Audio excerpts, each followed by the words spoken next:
what the data indicates is, and this was a big analysis done by some researchers at Harvard, they found that families who eat together on a consistent basis, those family members consume significantly higher amounts of real foods, fruits and vegetables, and by nature, tremendously more essential nutrients that prevent diseases. And Just eating together. And significantly less ultra-processed foods. Peace and riches blessings. I am Michael B. Beckwith, the host of Take Back Your Mind.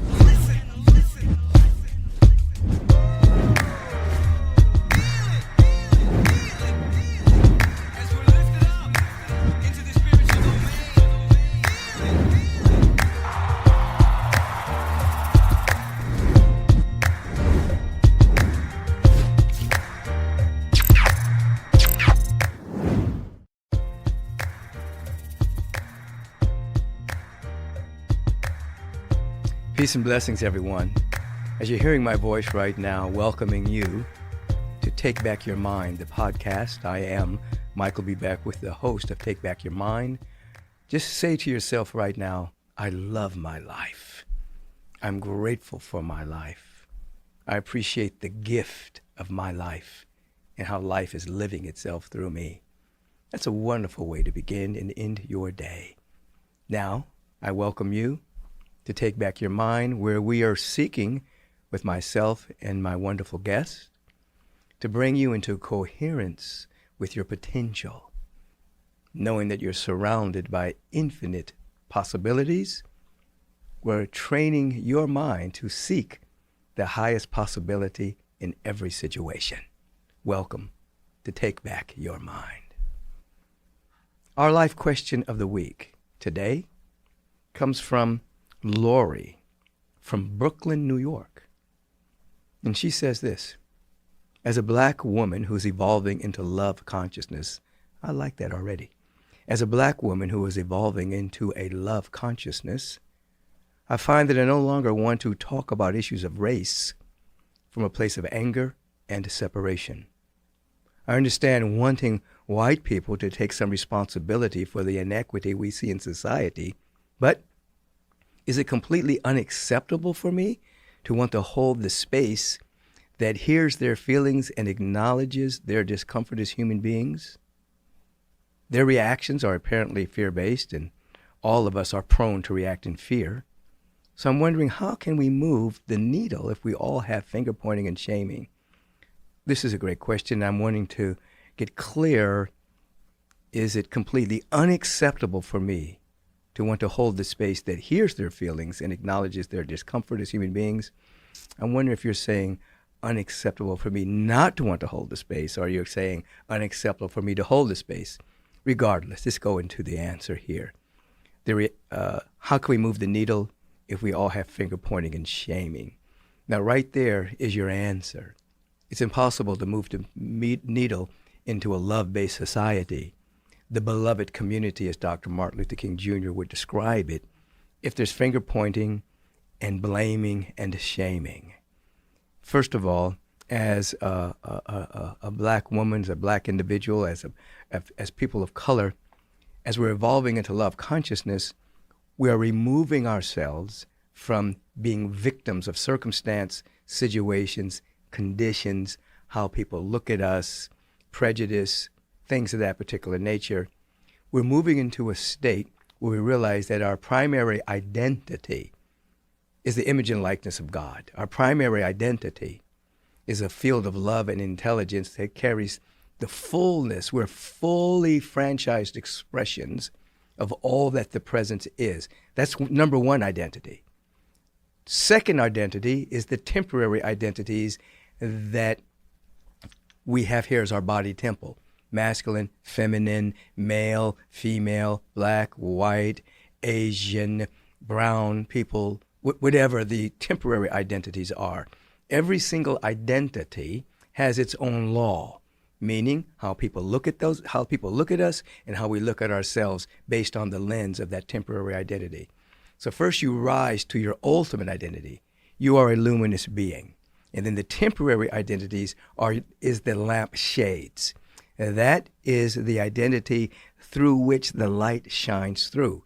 If you overly identify with the temporary identity, then you end up incurring the particular laws that are about that identity. So one, you rise up. That's why you affirmatively and activatively pray and meditate to rise into your infinite potential. Then you shine the light through your temporary identities. So you no longer want to talk about the issues of race from a place of anger and separation. Good for you. These issues must be talked about with an open heart. They must be talked about with the awareness of walking in each other's shoes. So the individuals who have no understanding about what it is like to be a person of color or an African American must open up the heart to see from another point of view. This is what happened when George Floyd was assassinated publicly by a so-called police officer.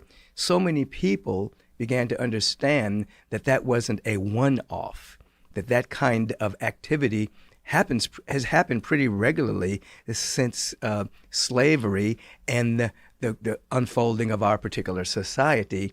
And people began to understand what it felt like to walk in the shoes of a person who had been oppressed for a period of time. Suddenly, people began to grow in compassion, kindness. People began to ask me, do people still call you the N-word in 2023? Yes, they do. You ever been in traffic jam? Anyway, but people began to understand what it means to walk in another person's shoes.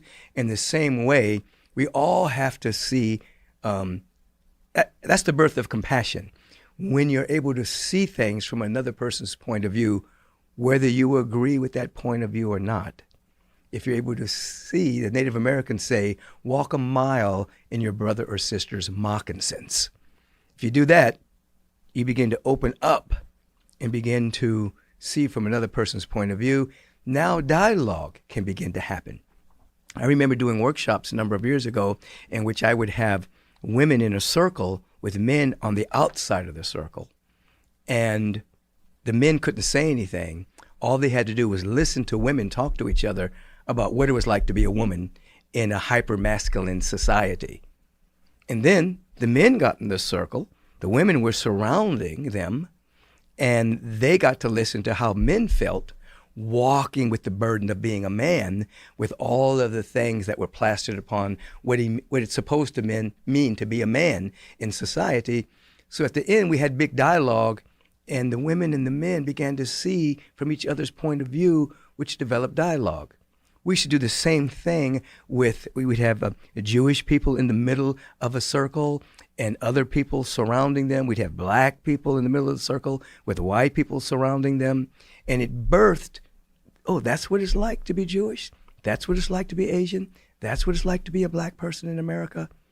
It began to open up the possibility of dialogue, not from anger, not from shame, not from blame, not from finger pointing, but just from, wow, I didn't know that.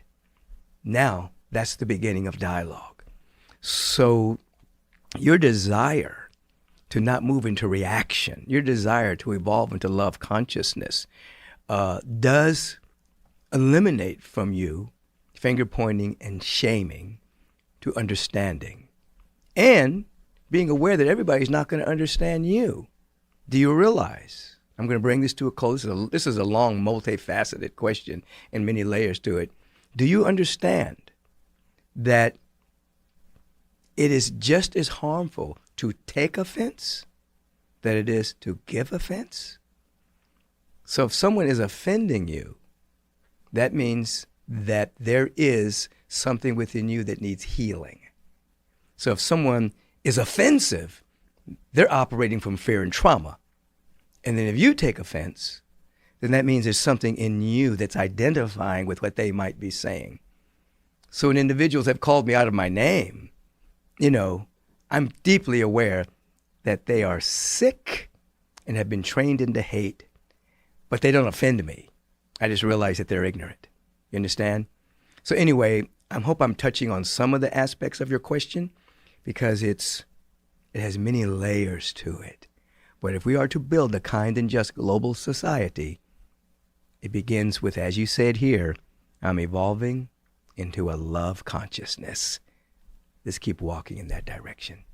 Peace and blessings, Lori, and everyone else who gathered some kind of inspiration from this particular question. Have a beautiful day.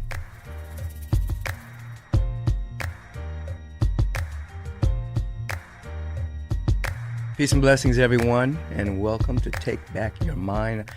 I'm the host, Michael B. Beckwith, and as you've become accustomed to seeing, I have wonderful guests on the program that, in their own way, have developed a genius in their particular area of their life to help you take back your mind. And that is, the mind oftentimes is curated by worry, doubt, fear, anxiousness, anxiety, polarization, a deep sense of separation that leads to poor choices, bad decision making. And so we want to take back our mind, come out of a victim consciousness, and realize that, when we expand our awareness about whatever it is we're talking about, we can make good choices for ourselves. We're not going to choose from fear. We're going to choose from real knowledge, real transformational knowledge, transformational information. Today, I have back with me again. He was my first guest, by the way, when I first began this a number of months ago. Here with Shawn Stevenson. This is more like family, his wife and his sons. We're cool like that. And so welcome back. Oh, man, it's good to be back. I can't believe that I get to sit here with you still to this day. I don't know why you don't believe it. I mean, it's such an honor. It's such an honor. I was listening to you when I was in Ferguson, Missouri, didn't have two nickels to rub together. And, you've been such a guiding light. So this is really special. Hey, man, I feel the same about you, man. Everywhere I go, I tell people about you, the Model Health Show. Certain people that I see out in the world, I say, man, you need to hook up with my man Shawn. He's got the information. In case you didn't catch that was episode number 2, by the way. The first episode I did by myself. The second episode, my first guest was Shawn Stevenson. It had to be that way. And if you didn't catch that episode, you don't know who he is. He's the author of the U.S. Today national bestseller, Eat Smarter, the international bestseller book, Sleep Smarter. He's the host and creator of the Model Health Show, featured as the #1 health podcast in the U.S., with millions of listeners, downloads each month. You hear that? As a graduate of the University of Missouri, St. Louis, Shawn studied business, biology, nutritional science, and became the co-founder of the Advanced Integrative Health Alliance. It's been featured in Forbes, Fast Company, the New York Times, Muscle and Fitness, ABC News, ESPN, and many other major media outlets. His new book is right here. It's called Eat Smarter, the family cookbook, the companion to his best-selling book, Eat Smarter, featuring 100 family-friendly recipes to boost your metabolism, up-level your energy, and start living a happier and healthier life. So we got eat, we got sleep, we got everything. That's right. That's right. And what I appreciate about your work, and this is what I tell folks, you actually do the deep research. It's not anecdotal. Yeah. It's like you go in and have these peer-reviewed research, Harvard, all these major universities. So, I'll say something, and I know I'm right. Then I check in with Shawn. Is this right? Yeah. He said, yeah, man, because that Harvard review, 19 something, they did a peer review. That's absolutely true. So when you hear Shawn speak, because a lot of times you see a lot of things on the internet, people just saying things that may or may not be true. When you hear Shawn speak, it's backed up by real science, not pseudoscience, but real science, real research. So I always appreciate that about you, man. Thank you. It's an honor. I mean, this month is my 21st year working in health and fitness. Wow. It's so amazing. Like, time has kind of flown by in many ways. But, I started off into this field. Working at my university gym was my first step. While I was working on my degree. Right. And studying biology, and really being able to have this really, really cool place to experiment and to study. Because being at a university, you've got people from all over the world. Right. And you can see these consistencies that cultures share, but then you can also see these differences and distinctions. Right. And trying to find those unifying pieces, but also eventually I'm very grateful, and this is part of this this new mission as well is like helping people to cater to their own personality and personalization. That's really the future Right. of wellness and medicine, because you're unique. Right. And we all have literally a unique metabolic fingerprint, a unique microbial fingerprint. Right. And so often we don't understand that we get to create our own microculture. We might exist in a larger culture scape, Yeah. which right now our culture scape isn't doing very well. And just actually, this was just published last year by the CDC.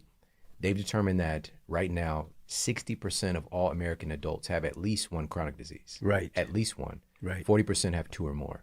And it's still Wait a trending minute. upwards. 60% have at least one. At least one. 40% have more than one. Exactly. Yeah, so that's where we basically, are right now. we're saying that in this Western world that touts itself as the number one in so many things, it's basically one of the sickest nations in the world. That's what you just told me. We're experiencing a paradox right now where we have all of this apparent innovation, Yeah. and yet we're the sickest and most disconnected we've ever been. And, right now, and this is one of the interesting things about this, we know what the causes of these outcomes are, but our attention keeps getting redirected to other things. And also, there's so much infighting about minutia. And what I mean by that is the Journal of the American Medical Association published this big analysis back in 2018, and they determined that poor diet is the number one cause of our epidemics of chronic disease. And by the way, when I said 60% have at least one chronic disease, that means the majority of our citizens are unwell. Right. Now, if you're well, if you're healthy and disease-free, you're not normal. That's the state that we're living in right now, And so we want to strive to be weird, but also most importantly, we want to shift this. We want to create that tipping point to normalize wellness again. Because knowing that poor diet is the number one cause, why are we so focused on all these other things?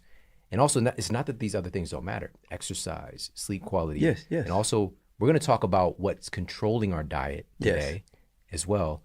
But even within all of that, to understand that, yes, we're dealing with this very sketchy situation right now, but there's so much opportunity to change. Right. And what I want to share for everybody, first and foremost, is that the reason that diet is so powerful, and kind of my bridge even into this field at this level, is that it's what's making up what we see when we see each other. Right. It's making up all the tissues of our heart, of our brain, of our gastrointestinal tract, everything about You are what you eat, essentially, you are what for you real. eat, literally. Yeah. You are what you eat, you are what you drink, Think. you are what you think, of course. This is why we're on this show right here. Right. And, you are what you breathe as Right. well. I can go down the line. We don't want to get caught in a silo. All these things matter, but there's something so remarkable about food is because we're taking something from the outside world and making it a part of our tissues. Right. It's a very intimate, powerful thing. And so, I'm really on a mission now to help give people the empowerment to shift the microculture. Because the macroculture is not doing well. Right. But, and you've heard this, we've said this 1,000 times, we're products of our environment. Right. And we are, if we're unaware. Right. Because we're also creators of our environment. Right. And so for years, I spent a lot of time and energy trying to target the macro environment, getting people to don't do this, don't go to that place, Right. But in a graceful way, Yeah. and encourage them to make behavior changes.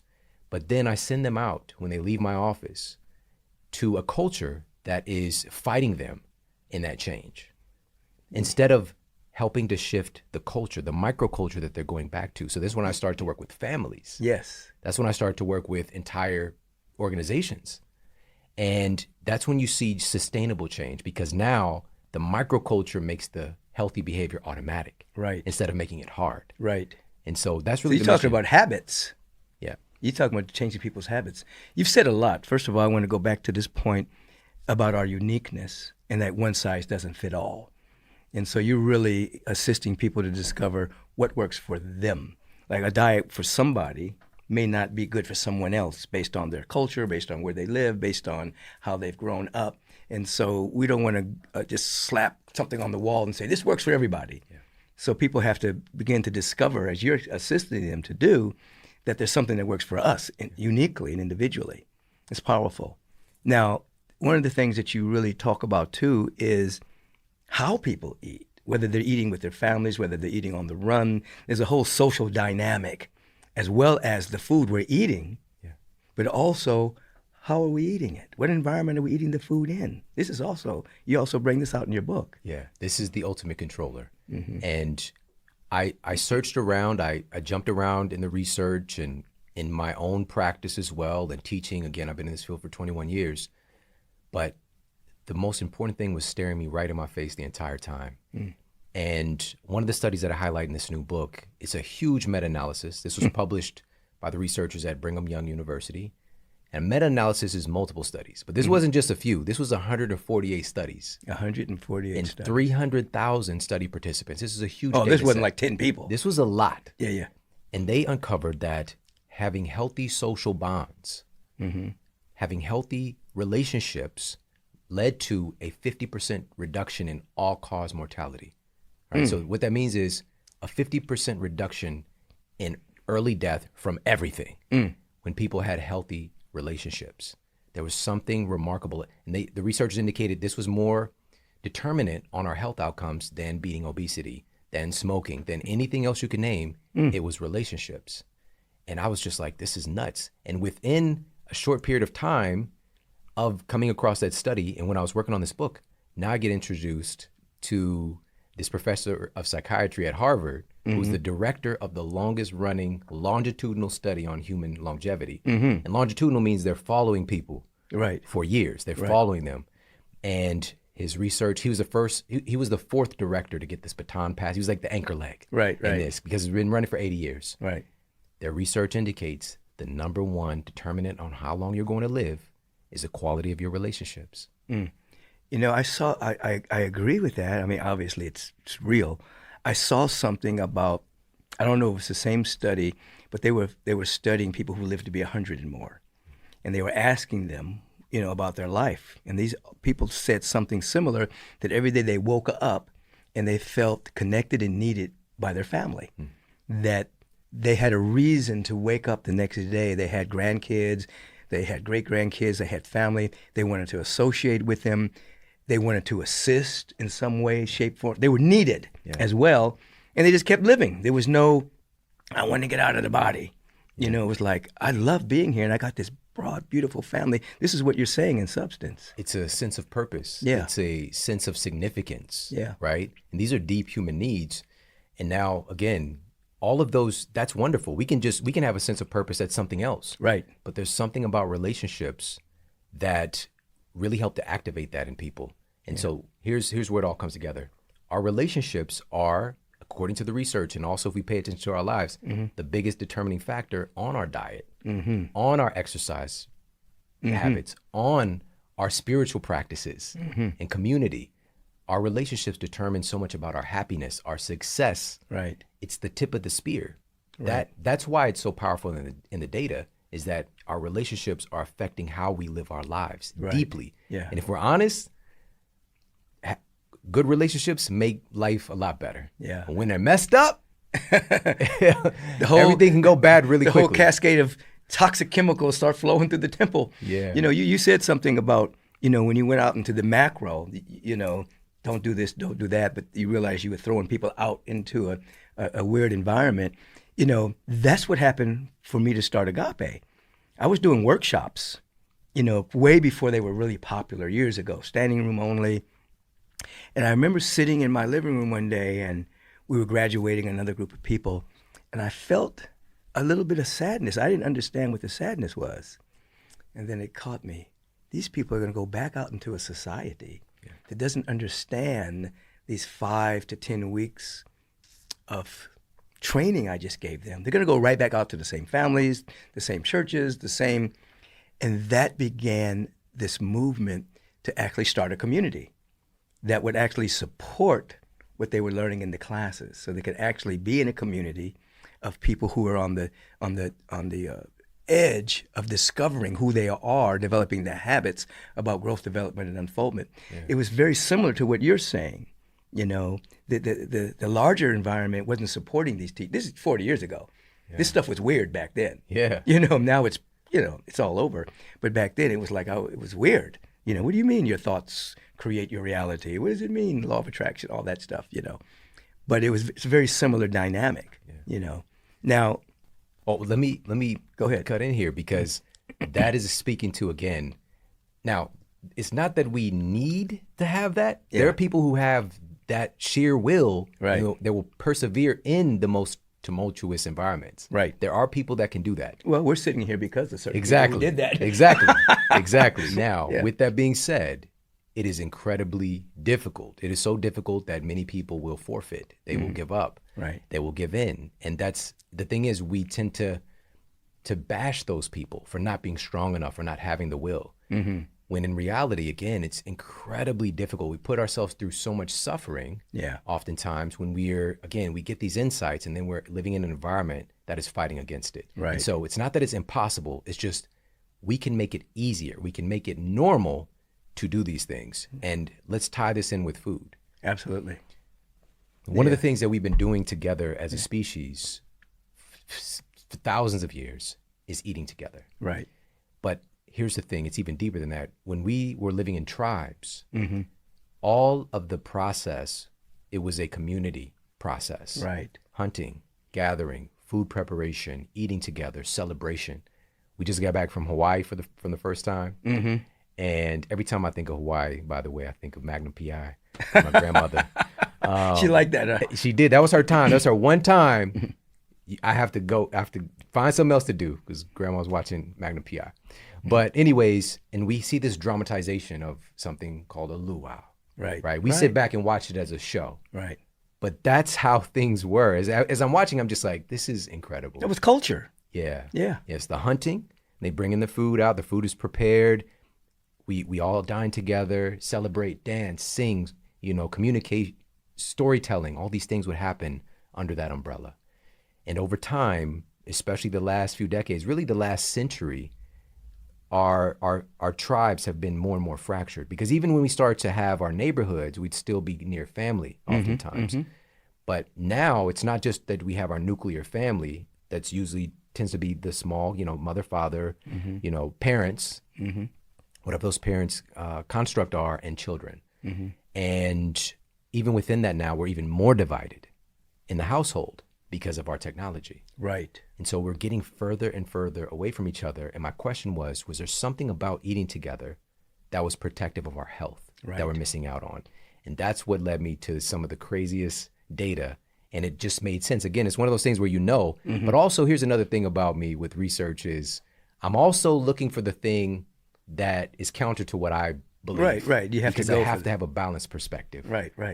Because I have to be open to us eating in front of a screen for the rest of our lives, unlocking some kind of superpower. Right. Who knows? But what the data indicates is, and this was a big analysis done by some researchers at Harvard, they found that families who eat together on a consistent basis, those family members consume significantly higher amounts of real foods, fruits and vegetables, and by nature, tremendously more essential nutrients that prevent diseases. And Just eating together. And significantly less ultra-processed foods. And That's so important. dangerous chemicals as well. Yeah. And then we stretched that out because after I found that, I was like, how is this not up on billboards? Just eating together. And we'll talk about why, by the way, which is really important. And also the barrier potentially. And so there's two studies. One was published in the journal Pediatrics that's looking at children. The other was published in the journal JAMA, Journal of the American Medical Association. These researchers found that because I'm also always asking, what's the minimum effective dose? How little can people do to get the benefit? Because I know, and you know this, people want change, but they don't want to change that much. Right. So, I like that. They want change, but they don't want to change. Yes, exactly. They want to bring their old self to the new party. I want these results. It's not going to happen. But I don't want to change. Right. I want to get stronger, but I don't feel like working out. just let me get the muscles up off. Right. And so I was looking at, again, what's that minimum effective dose? And these researchers uncovered that it's three meals a week with people that you love, friends and family. Just 3 meals. 3 meals a week. In that 7-day week? Yeah. 3 meals a week out of a 7-day week. 3 meals a week led to significantly reduced incidence of those children developing obesity and disordered eating. It plummeted when kids were eating with their family 3 times a week. And for parents, there was a great study looking at office workers from IBM and tracking their getting home and having family dinner and their work morale, productivity, stress. They found that when they were able to make it home for family dinners, work morale stayed high, productivity stayed high, and their stress levels stayed negligible.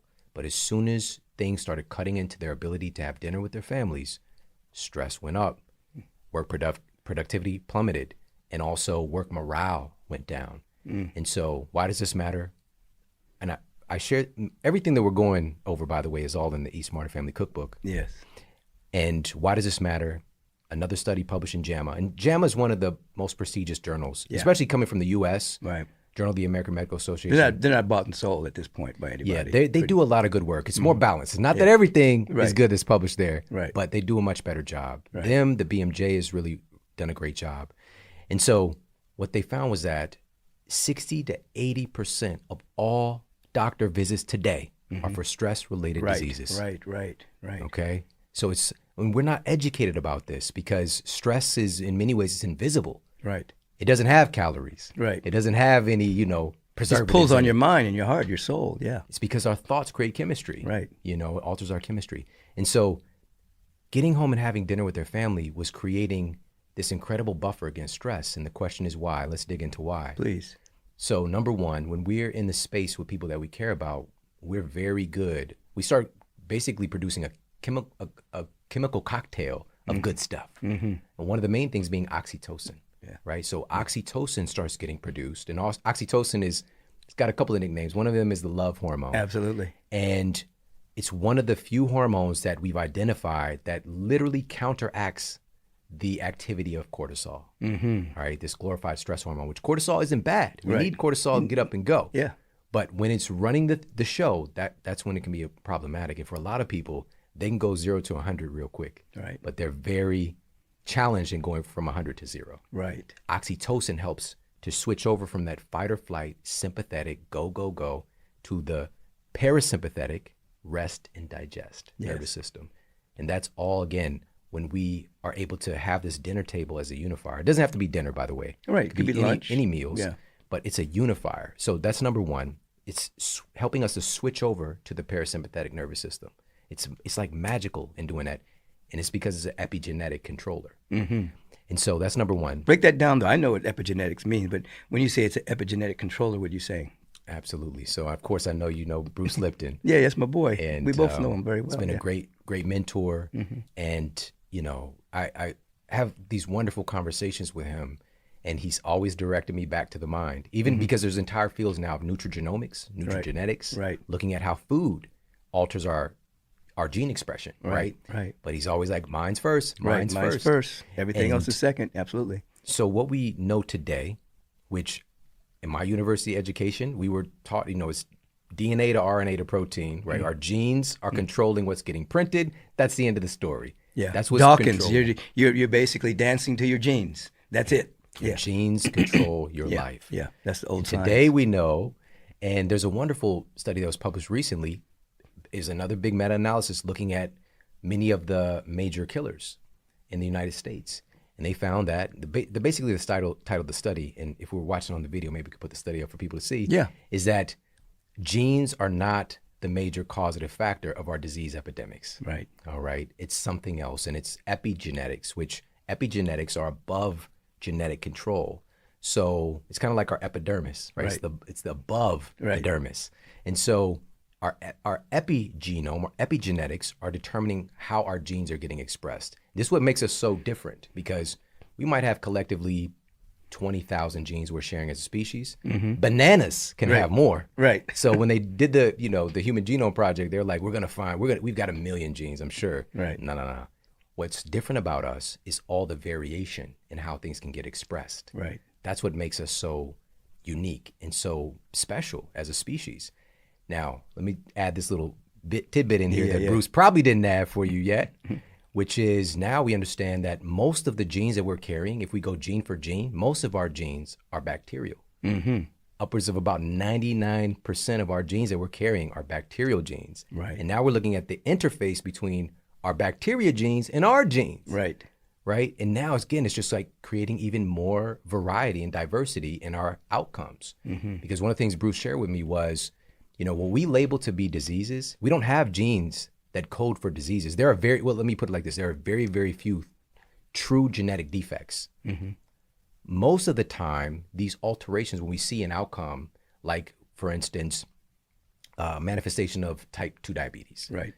it's an alteration. It's not the gene made this Right, faulty. right. It's an We're not alteration. wired for that. Exactly. We're Right. not wired for that.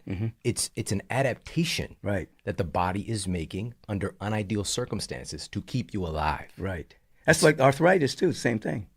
It's a protection against something trying to get in your system, so it would create a buffer that we call a disease. Yeah. Yeah. And we get mad at the symptom. Right. Right. But we don't understand that our body is making this adaptation to protect us in some way. And there's going to be a hierarchy. And also because of our unique gene makeup and how things are getting read, it's going to be a different expression. There are no two people that have the same arthritis. There are no two people that have the same Cancer. diabetes, same cancer. Right. Everything is unique, but we have this blanket system. Right. We come in like, was that Linus in the Peanuts with the blanket? We come in with this dirty blanket, Right. and we throw it over you and give you this label, Right. and now this is your identity. Right. You're a diabetic, and there's nothing you can do about it. Right. This is who you take are. medicine the rest of your life. Yeah, but now we know, of course, there's so much, and most importantly, of course, like removing the cause. Let's address the root cause of this dysfunction, and that's really even going back to when I was advocating for behavior change with people. When I was, doing my clinical work, that's kind of like treating the symptom in many ways. I'm not addressing the root cause, which is the culture. And so, to tie all this together, so that switch over, we've got parasympathetic activation when we're around each other. We've got oxytocin being this kind of dominant hormone, and other chemistry as well. Deactivation of things like cortisol, adrenaline. But also one of the reasons that this is so effective is that simply knowing today, we got all this stuff going on, that we're having family dinner on Monday and Wednesdays, it incites this awareness that that's coming, and also it incites planning. So we're naturally going to start to, because when we're thinking family dinner, we're going to have a construction in our mind. It's going to, even unconsciously, to make an actual meal. Now, here's the thing too about this project and this work, we got to have grace with ourselves as well. But I do want to advocate for people today, pick those 3 days and schedule it, because we schedule things that are far less important. Right. This is so vital as a protection for your kids, for yourself. That's beautiful. And tell them that, because I think that's powerful. Yeah. That's yeah. When I would ask, that's how it used to be back in the day. I mean, when I came home from school, I knew Mom was going to have dinner. We were all going to sit around the table. I can see my father sitting there, my mother sitting there, my brother's over there, and I can see it right now. Yeah. That was every night. Then on weekends we may have done something a little different. Yeah. But it was like, what's for dinner, Mom? Yeah. And this is the other beautiful part about this. You just said exactly, I can see. This is what is so powerful about it, is that you can see your loved ones. You can see your children. Right.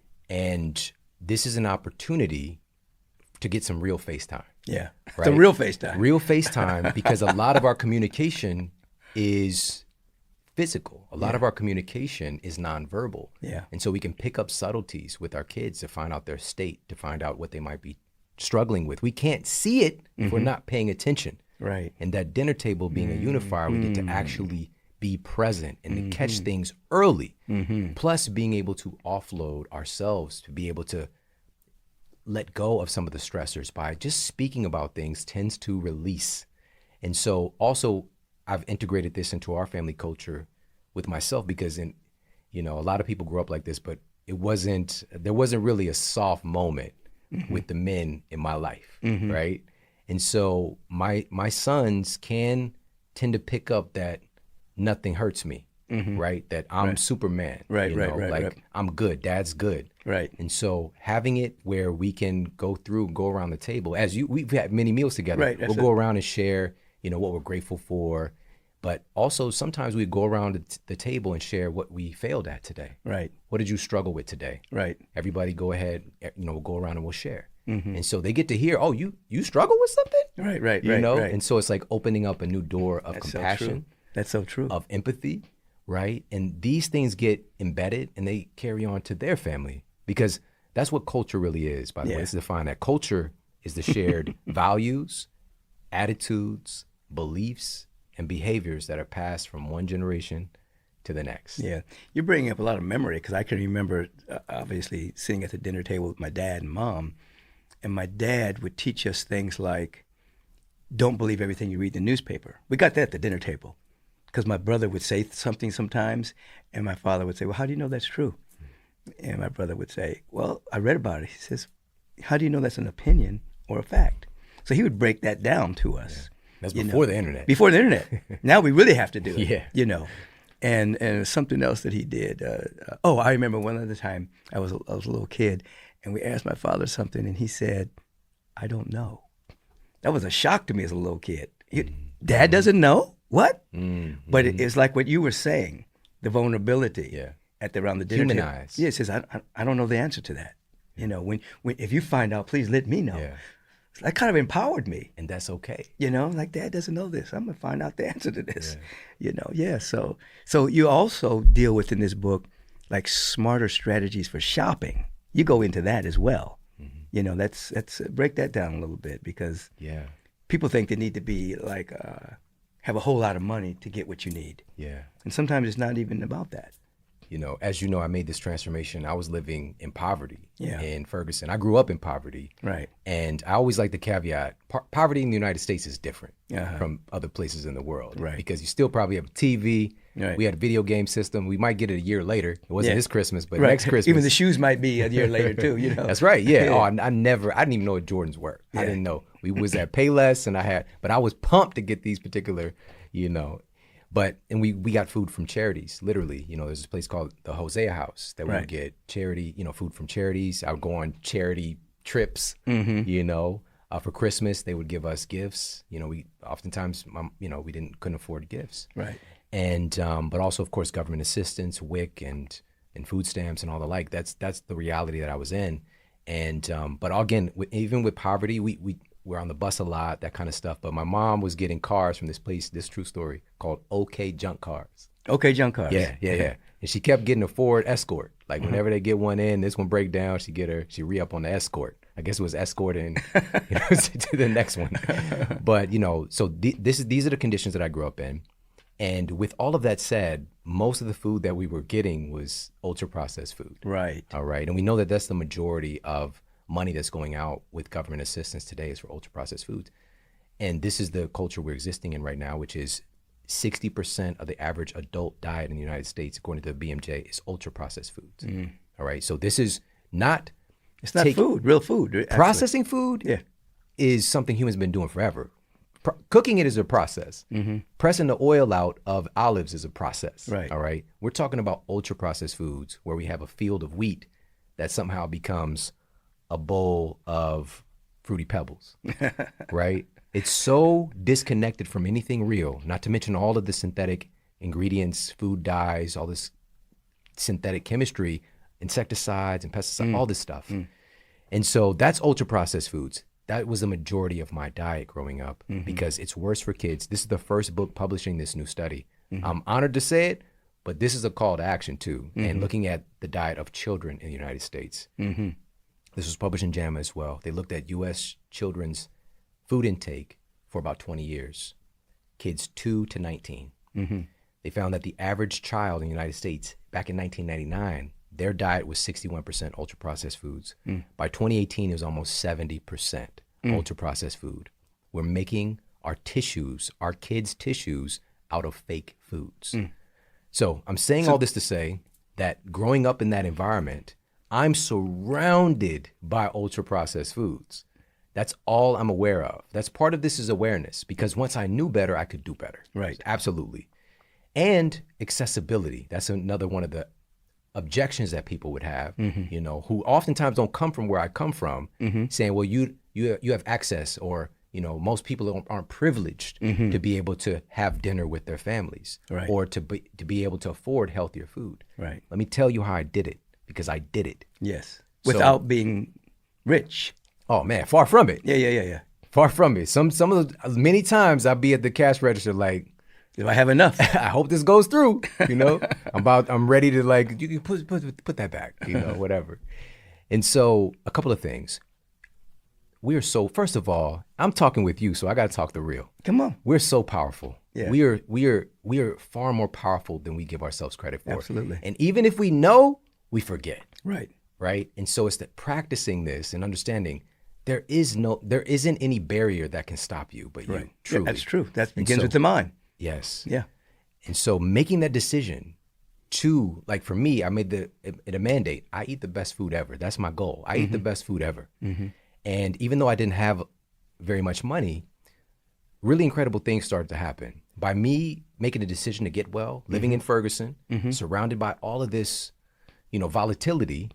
And, when I walk out my apartment complex, it's a liquor store right there, foods, shelves lined with ultra processed foods, every fast food that you can name around me.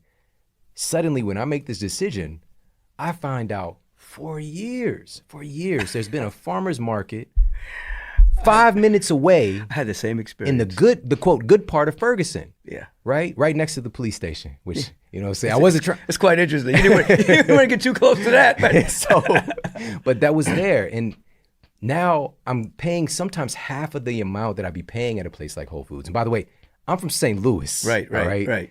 This year, again, it's the highest murder rate in the United States. All right. This is a big city. I'm trying to reference it's a big city, and there's also a lot of volatility. Yeah. And I come from the center of that. Right. And understanding how big the city is, and this is a true story. There was one Whole Foods in this entire big city.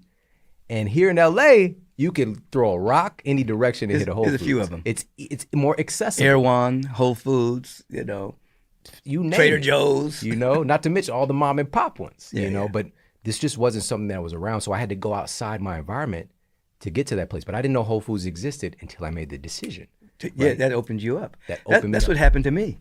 I was driving down the street. I decided I'm going to eat healthy food. And all of a sudden I see this pink building on Crenshaw Boulevard. I said, what's that? I pulled in, it was Lindbergh's. Have you ever heard of Lindbergh's? Okay, it was one of the first nutritional health food years ago. We're talking back in the early 70s. So I walked in there and I saw all these vitamins and all these different kind of wonderful food, supplements. And I said, how long you guys been in? They said, 20 years. I said, well, I've been driving down that street. Yeah. Well, before I could drive, I was taking the bus. Yeah. That had been there 20 years. I'd never even seen it. And it's pink, big pink building. I never even noticed it. I noticed Fat Burger. Yeah, for sure. You know what I mean? The double chili cheese with bacon on top. But I never noticed this place until, like you said, I made a choice and a decision that I was going to eat better. And all of a sudden, I noticed it. Our focus depends on our filter. Absolutely. We see what we filter for. Right. And so there was one Wild Oats as well, which has since been bought up by Whole Foods. But that was my first time seeing a store that was dedicated to health. Right. And it was a friend of mine. I'd known her for maybe 3 years. I see her off and on for years. Right. But now, this was in like a week and a half of me making this decision to get well. Mm-hmm. She takes me to Wild Oats. Right. Like, I didn't know where we was going, but we ended up there, and I walk into this place, and I'm just like, what is this? They got grass, wheatgrass sitting on the counter. I'm like, why is there grass in here? And but I went right to the reference section. They had these great books, and I saw all of these like published studies on at the time because I had really low bone density. I broke my hip, as you know, at track practice. Right. And I had this. You were your own guinea pig in terms of nutrition and supplementation. Yeah. And I had this arthritic condition of my spine, essentially, degenerative disc disease, which was so severe that the physician, when I was 20, said I had the spine of an 80-year-old at the time, which that's even a disrespect, by the way. For 80-year-olds. Because, right, exactly. There's some 80-year-olds who are killing it. Right. And but basically my discs were so degenerated that you couldn't see the light shine through them on the MRI. And also 2 of them were herniated. And so, but let me just jump to the end of that, which was after making this decision to get well, 9 months later and getting a scan done, those 2 herniations had healed on their own and the disc had regenerated. So now I could see the light shining through it. And really at that point, I had already transformed my health so much, but I went back for that affirmation from the same prove it system. To yourself. Yeah. I remember the doctor, he was looking at it with me. He was like, whatever you're doing, keep doing it. Why you asking me about because I told him, I was like, I really focused on changing what I was eating and exercising. It just like flew over his head. That was not the model we had come from. And so, but to hammer these points down with how do we save money? Number one, grocery shopping. What's smart grocery shopping? So let's first and foremost, if we can get access to a farmer's market, just even go into Dr. Google, look in your local area, farmer's Dr. markets, Google. you know, this is an opportunity to find foods that are oftentimes less expensive, much higher quality. And the nutrient density also helps to address, it's called the ARN in our brain, appetite regulating network. And so we're more satisfied and we're not eating a lot of other stuff. And so we're actually getting more from the food that we're eating. So that's number one, if we can access a farmer's market. They're wonderful CSAs, right? So CSA. So this is like community gardens. Okay, yeah. They're going to give you, but what the thing with CSAs are, you don't get to necessarily pick what they give you. Basically, you get a box of variety of fruits and vegetables and things like that delivered to your house, or you pick it up. But you could save a ton of money in just Googling CSAs, you know, food in your area. But another thing was at the grocery store itself. So when I go to Whole Foods, which unfortunately many of those foods are more expensive, and we'll talk about why in just a second, what I would do is I would start to look for those yellow signs. Whatever's on sale is what I'm going to eat. All right. So I would use that and then also stock up. Yeah. You know, so if, you know, avocados were on sale, I'd stock up. And the question is like, what do you do? Because avocados are, they got an attitude problem sometimes. Yeah, right? they want to go bad on you. They can go from delicious or not ripe at all to like that, you know. Brown. Yeah, to zombie status really quickly. And so here's a couple of real quick strategies with avocados, which I feel like I've mastered. So right before it gets ripe, or even when they get ripe and you're just like, oh, what am I going to do with these? Put in the fridge. It will slow that process down by about 3 days. And another option that we can do, especially when you got a bunch that are ripe at the same time, you can cut them up and freeze them. Cut them up, put them into chunks, put them in the freezer. You can make smoothies and things like that with those avocados. That's exactly what I do. That's exactly my strategy, especially if they're on sale. Yeah. I'll buy a few, keep some of them out. As soon as they start to get a little soft, they go in the refrigerator. I freeze the rest. Yeah. That's my smoothie deal. Yeah. I got my avocado, I got my blueberries, I got whatever other fruit I want to put in there, and then my superfood greens and my protein powder. I'm good. Yeah. That's what I had before I came here to see you. No doubt. You know? It's amazing. You know, we pick these things up along the way, but so many times I had to suffer. I'm taking my avocados from the counter to the trash. Like I spent all this money. Same thing with people get the spring mix, you know, before you know it, you're this kind of, aspirational purchases, right? And we end up throwing food away. I shared a bunch of strategies like that in the book, by the way. This is Eat Smart. Let me just say this. I want you to get this book. Shawn Stevenson has Eat Smarter Family Cookbook. But, you know, I've gone through it. It's more than just a cookbook. It's a cookbook. It's a beautiful cookbook. But he's got all kinds of information. The stuff we're talking about, it's all in his book. He's got studies, research. He's got all kinds of ways by which you can become a better you by eating smarter. So what you're hearing us talk about, it's in the book. So get the book. Yeah. And you have this, but this also is a compendium to another book. Yes. Right. Yes. So I'm so honored to say this again, coming from where I come from. Yeah. When Eat Smarter came out, it was the #1 new release in the United States of all books. Right. And it ended up being a USA Today national bestseller, all the good things, but the mission was not done. Right. Job not finished. Right. And what I was most surprised about, because there is a section that has different recipes, but it was more so it's a big idea book, right, an education book. I was shocked at how many people were sharing the meals, like cooking the food and making it and posting their food pictures and videos and things like that. I'm like, I put 5% of my energy into that part, but because we live in this visual culture, that's what people, and also there's something so intimate about eating, that's cool, learning this stuff, but when you eat something, you have this experience. And so the last part I want to make sure that we emphasize is why these foods are more expensive. Please, you were going to break that down. Okay. So the #1 reason why I can go to, when I was living in Ferguson, go to Jack in the Box, get 2 for 99-cent tacos. You can still do that now, man. I don't know what the I haven't been there in years. Well, I don't know what the game is out there. But they make it very inexpensive for all those places. I used to call it back in the day, I would call it death row. That was the real death row.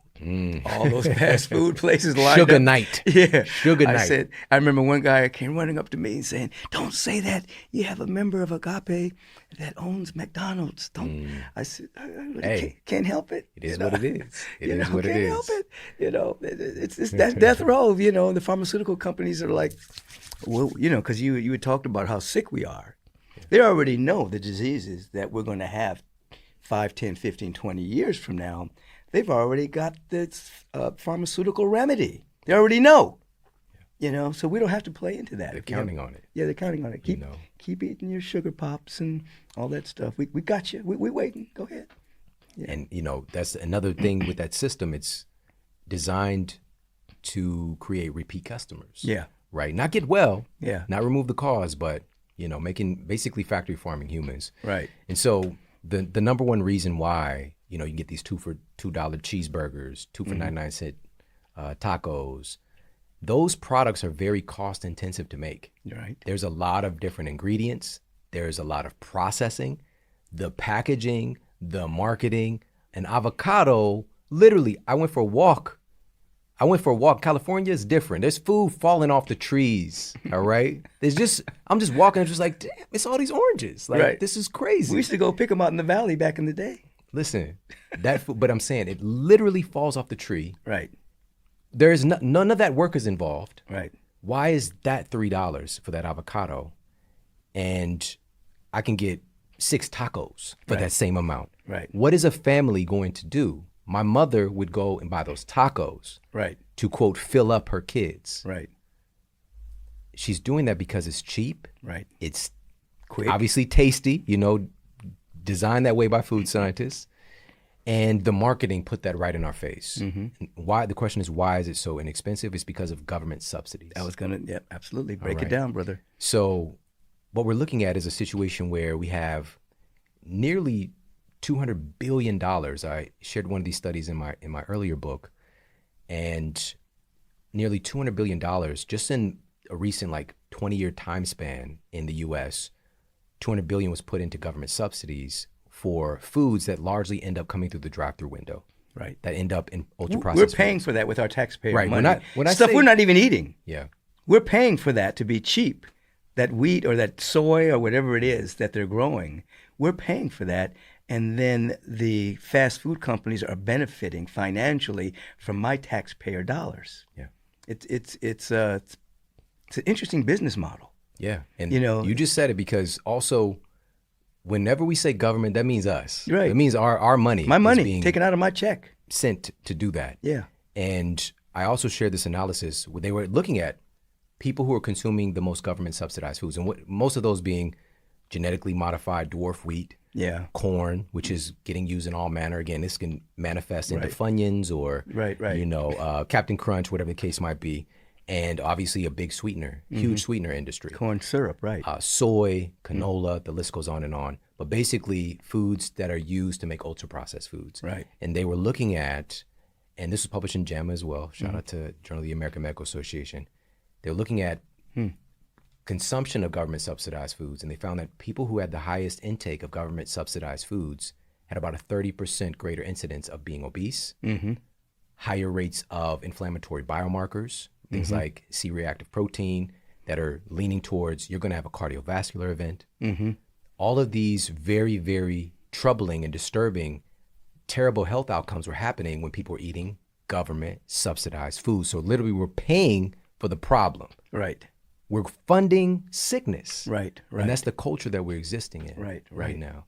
And so just to put a cherry on top of some strategies with shopping. So we mentioned farmers markets, CSAs, shopping, paying attention to what's on sale, and stocking up on certain things based on that. And another thing, and this is kind of just a practical thing, is minimizing food waste, which we talked about a little bit. You'd be shocked. About 40% of all food is wasted. Right. It's a huge global problem. We could feed everybody in the world. You can feed everybody with that. You can also feed everybody with the amount of food that is being stored, not even being let out onto the market, because that would lower the price, and then thrown away. I mean, there are people that don't have any food that could eat that food. but we keep it off the market so that we keep the price up. Yeah. So we live in an interesting world. Yeah. Yeah. So again, these are just a few of the practical things that are shared in the book, because we also talk about how to transform your kitchen culture to make all this more fun and inviting. Earlier when you shared that you had that moment of sadness when you, prior to Agape being founded, because you knew, I immediately thought about this moment of sadness in writing this book when I was thinking about my youngest son in particular, when he used to come, man,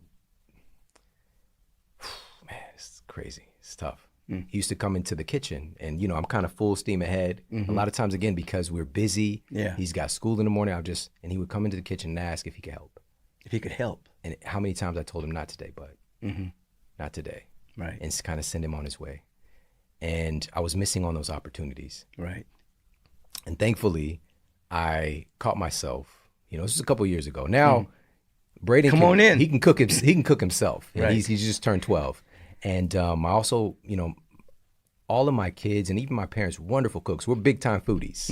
I know. Right? I've been to the house. You know how we do. I mean, your wife makes a broccoli that's just ridiculous. Even making broccoli taste. She makes it taste like it's I don't even know how to describe it. We be talking about Anne's broccoli. Yeah, and of course my mother-in-law, my Mukami, and cooking traditional Kenyan food. Oh yeah, that's.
When's she coming back in town? For the holidays are coming up, she'll be here. We're gonna fly her in for sure. That's her love language too. Yeah. But this is another thing. How do we equip our children with these valuable life skills? That another sobering stat in the book is how the capacity to be able to cook food for oneself in the most recent generations, it's on the endangered species list. A lot of kids can't cook for themselves. Yeah, you're bringing up something. Two things before we go. One, a few months ago, going back to cooking together, I wanted to have, what did I want to have? Some potato soup, a whole lot of vegetables in it. So I started putting it together. All of a sudden, my daughter comes in and she starts helping. My son comes over. He starts throwing down the kitchen. Then my grandson comes in, and all four of us are in the kitchen, basically cooking this meal. And then we did it a few more times. It was like their mother, my kid's mother had passed over. So there was it was like a little sadness in the house, And but we started cooking, and it created whole new memories of us cooking together. Yeah. And it became a part of this dynamic. Now my grandson's off at Howard University. He's not there at the house right now. But I just remember exactly what you're saying. It just became a dynamic in the kitchen. I didn't ask them to help. I was ready. I was going to do it all. My daughter comes cutting up the potatoes. She starts putting the spices in the thing. Yeah. My son's coming in. It was just like a good moment for me. Yeah. And it was like, wow, this is a beautiful memory. The other thing is, I know you have something in your book about what they're cooking on. What kind of pots and pans are they cooking the food on? Because you might be doing good nutritional food, but you might be putting some toxicity in the food. Yeah, perfluorooctanoic acid. That's one of the compounds that's banned recently, is in Teflon. Right. And I remember, the nonstick cookware was a vibe, it's what everybody had, and it makes things easier in many aspects.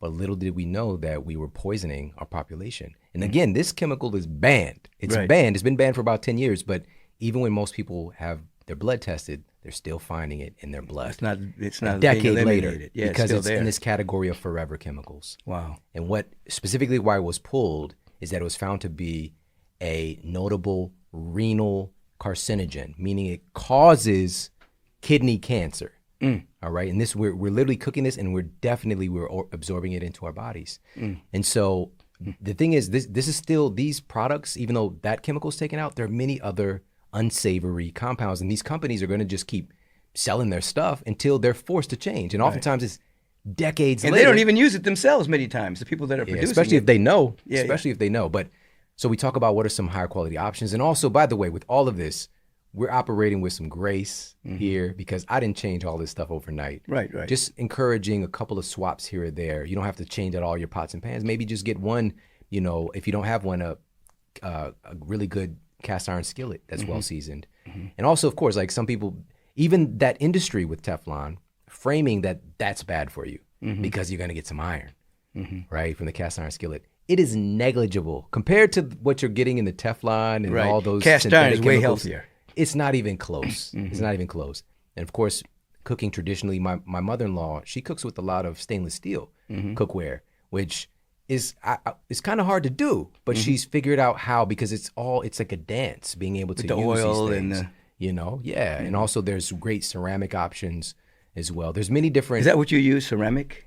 What do you use in It your just household? depends. It depends on the Depends on dish. what you're cooking. It depends on the dish. And so, but just sharing some Is any of that education. in here? Oh, it's all in there. It's all in here. But most importantly, Rev, I got to share this, because to tie all this together, my biggest struggle, I didn't know at the time, even when we didn't have much to eat, had my family known that eating together would provide some protection, which all of us had some kind of disease or dysfunction, all of us, even the children. Yeah. Me and my brother were in and out of the hospital with asthma. My sister had terrible eczema. Skin's just broken out all over. Constantly had to wear this cream like every day. My mother, obesity, diabetes, my stepfather, obesity, addiction, but we're all trying to get by living in this environment. And sometimes when we didn't have food to eat, there was this one moment, it's one of my most core experiences. Like you just said, like that was healing for you, when your family came into the kitchen together. But I remember this day, he was home from work because he worked the late shift as an executive chef at this fancy restaurant, ironically. This is your stepdad? Yeah. But we didn't have much food at our house a lot of times, but he could cook. It was amazing. And this time, we're opening, this was not an uncommon day, but you open the cabinets, there's nothing there. You're looking at a bunch of nothing. Like there's like tomato sauce. And then in the refrigerator, there's like some milk and government cheese, that block of cheese. If you don't know about government cheese, you can't understand government cheese. But it tasted good, actually, but it just didn't melt very well. And then we had some Texas toast, which was something maybe we got from the WIC program.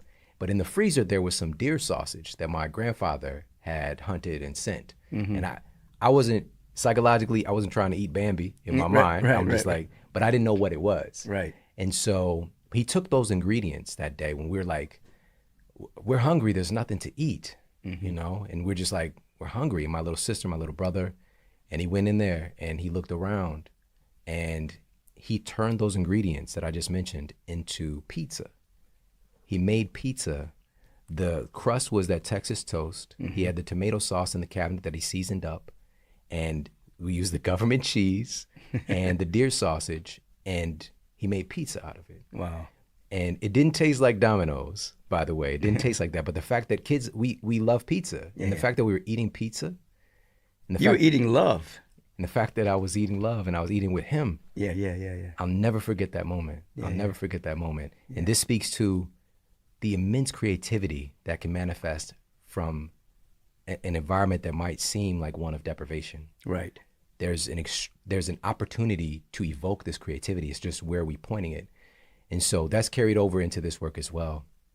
And the last part is, for me, even the accessibility. I'm like, as I'm looking at this data on eating together, maybe it's because you have more opportunity. Maybe it's because you have more money and you can do something like that. Listen to this. So I shared another study in the book that was done on minority children that are generally in the context of a low-income environment. They found that these kids eating together with their family, just 4 meals a week, any meals, 4 meals a week, those children ate 5 servings of fruits and vegetables at least 5 days a week, and significantly less ultra-processed food, namely chips and soda. And the researchers noted when the TV was never or rarely on was the key thing. Mm-hmm. And so even if we didn't have much money, Mm-hmm. had my family known that eating together could help to protect our health in some way, I know we would have done it. We just didn't know. Just didn't know. Because I can count, I'm not exaggerating, Rev, I can count on my hands how many times we sat down and ate a meal together. It just didn't happen. It might be a random holiday when we do that. But my family, you know, our family unit, mother, stepfather, brother and sister, myself, it just, we ate at the same time a lot of times, but we scattered. You know? Yeah. TV, video game, outside. Right. That wasn't a part of our culture. Right. And we do what we're aware of, Right. right? Our culture is determining our choices. Our culture, even our cravings are cultural. We crave things that we've been exposed to. Right. You know, and so Become understanding. addicted to that because it's just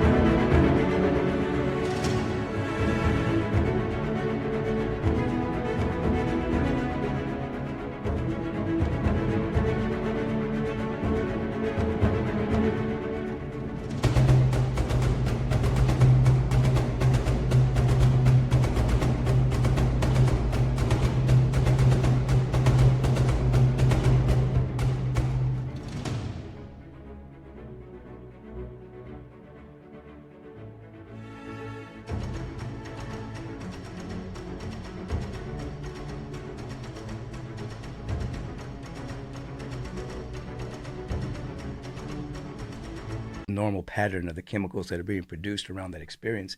You register that as good for you. Yeah. And so just even knowing this, we can start to, again, understand it's not even taking our power back, right? We already have it. We just are unaware. Right. And being able to write the story, create a powerful microculture in your Right. own household. It starts with you. Yeah. And here's the cool I'm thing. loving it. I'm doing a lot of that, but now I'm ready to skyrocket to a whole other level. Yeah. And last thing, here's the thing. Also on that Hawaii trip, I realized that where you go, you take your culture with you. You can go into another culture, but you're an influential factor wherever you go. Right. That's the most powerful thing that you can do to affect change in the world around you, is change yourself. Yes. And a family unit, Yes. a healthy family unit, wow. The impact that it has just when people see us move, you know, you've seen this. You sure? It is infectious. It's not just bad stuff that can be viral, you know. It's good stuff. Good health, wellness can be Health can be contagious. contagious as well. Optimism can be contagious. Love can be contagious. Hey, this is Shawn Stevenson, and you know what? I'm going to have him back again.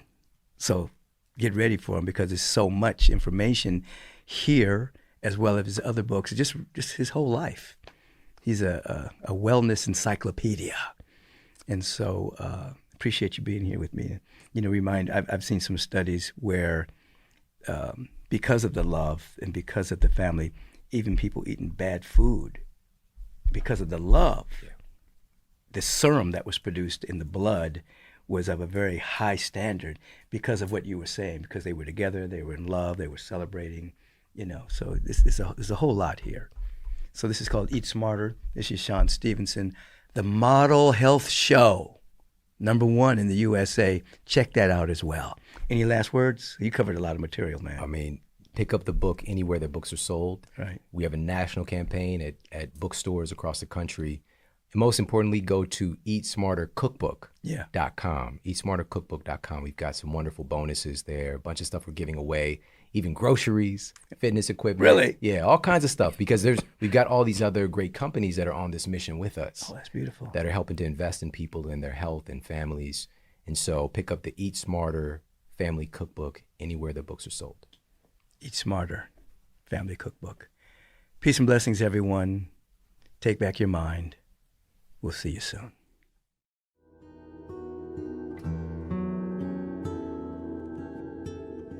Peace and riches blessings to all of you. As I love to say, blessing is conferring life upon another. So I'm conferring life upon you, and we're conferring life upon each other. This is our moment of meditation. Meditation is paying undistractable attention to that which is real, that which is eternal, and that which is forever, the presence that is never an absence, of which we have emerged from. So we're going to take a few moments and we're going to dive into the silence. I want you to become still. At this moment, close the outer eyes, tap the space between the eyebrows, say to yourself, I can see without eyes. I can see without eyes. I can see without eyes. We keep the eyes closed. Take a breath. Sustain it at the apex of the breath. Establish an intention that you're willing to become a greater version of yourself. Release. As we turn within in this moment, we come to a sense of stillness, inner silence, and sacred solitude. Stillness, quietude and silence, sacred solitude. Notice that the body is breathing. Don't make yourself do any particular kind of breath right now. Just notice that the body is breathing. And as you're noticing that the body is breathing, you're noticing that the body is breathing presently. It is absolutely impossible to breathe in the future. It's impossible to breathe in the past. This breath is happening presently. So you are being present with your breath. It is a leap-off point to come to the eternal now.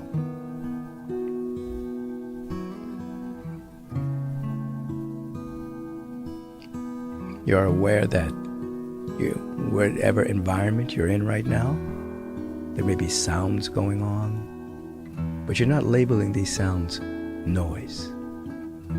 They're just sounds. You're not labeling them disturbance. They're just sounds.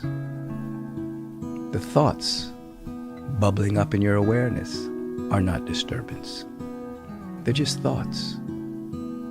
Emotional content that's emerging from the emotional body. We don't label that disturbance. It's just emotions that have emerged from chronic thought forms. Sensations in the bodies may emerge, the body temples. We're not saying they are disturbing, they're just sensations. So with sounds, thoughts, emotions, and sensations happening, you're just becoming aware of all of that as it breaks into your consciousness. Your intention is to wake up to your glorious nature and all that is passing through your attention, sounds, thoughts, emotions, sensations. It's just passing through. It's not you. Stillness, silence, solitude.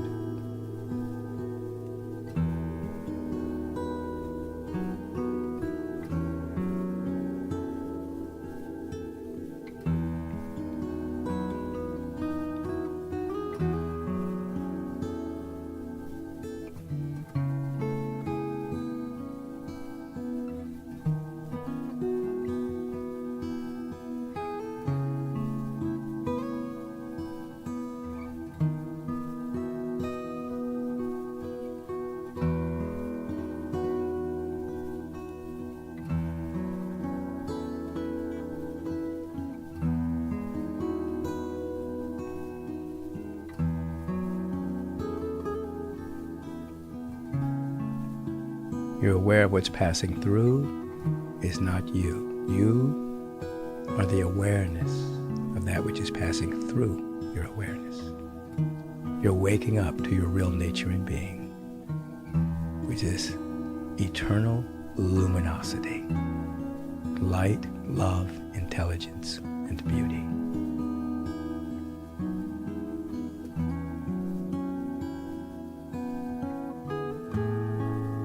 This is the true pause that refreshes, regenerates, and renews. We allow ourselves to give something in this moment.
We give thanks for the gift of life.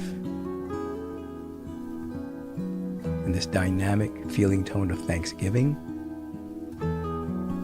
allows for the cascade of tonic chemicals to flow through the body temple, vivifying our immune system, creating coherence for the brain, and a deep feeling tone of connectedness to life.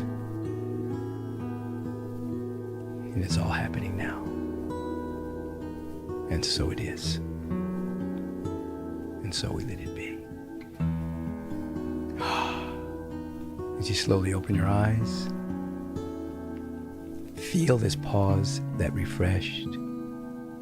Give thanks for your life. And feel that all is well. Even if you can't physically see that all is well yet, feel it. And the universal presence via law will match that feeling. The universal presence via law will match that feeling. And you will more and more manifest more good than you could possibly imagine in your life.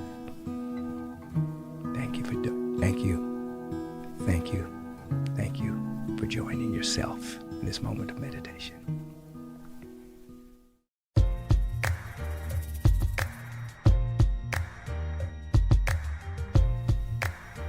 Now, many of you have written in thanking me for the Take Back Your Mind podcast, and many of you are saying, how can we support it? You can support Take Back Your Mind through this right now through the supporting of the sponsors. Agape International Spiritual Center is the primary sponsor. Go to agapelive.com. There, you can make a donation to the spiritual community. Put in your donation, podcast.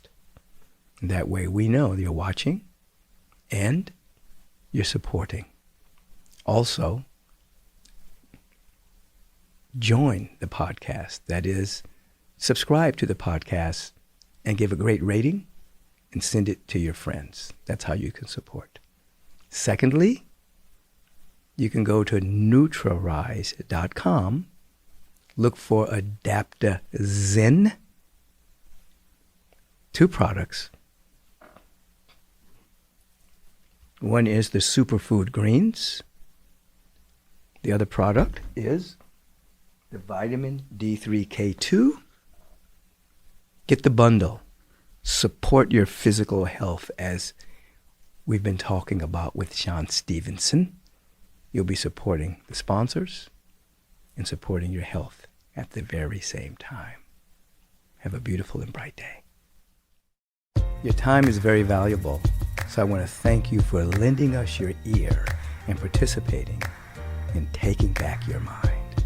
If you want to submit a question for the question of the week, please submit it to podcast@michaelbeckwith.com.